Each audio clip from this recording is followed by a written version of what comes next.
Hello and welcome back to Building Wealth on the Go. I'm your host, Brad Wilson, Associate Portfolio Manager at Q Wealth Partners and Wealth Advisor at KLT Wealth Management. We're back with our final episode for 2025. It is December.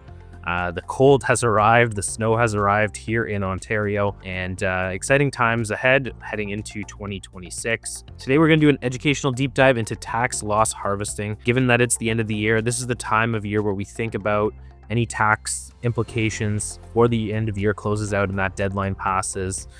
There's only so many things that you can do from a tax perspective to help your situation before we file in the spring, and this is one of the strategies that can help. So first off, before we dive into what tax loss harvesting is, it's important to know who it can impact. And really it is designed to help in non-registered investment accounts. So if you've got RRSPs or TFSAs or first home savings accounts, this isn't a strategy that's going to help you out in this situation.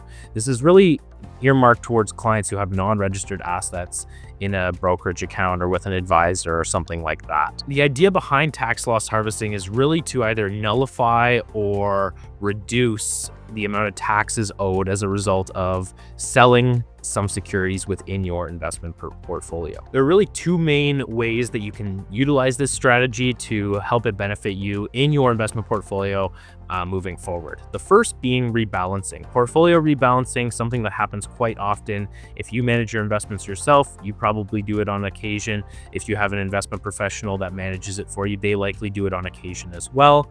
And portfolio rebalancing in non-registered accounts at the end of the year can be beneficial to take advantage of these potential tax benefits. So what we look at here is more so of a nullifying effect on your taxes, a way where you can maybe trigger a gain on a certain position and trigger a loss on another position to help offset your taxes to not increase your taxable income in the given year. So for example, let's say you have a position in your portfolio. Let's take Apple, for example. You own Apple stock and it's run a $6,000 unrealized gain this year. And then for sake of argument, you've got NVIDIA as a position and it's got a $6,000 capital loss for this year. One strategy you can do if you're looking to rebalance and readjust the portfolio is sell the NVIDIA position or a portion of it, sell the Apple position or a portion of it to equal out, and that'll offset any gains realized in the Apple position by the loss in the NVIDIA position.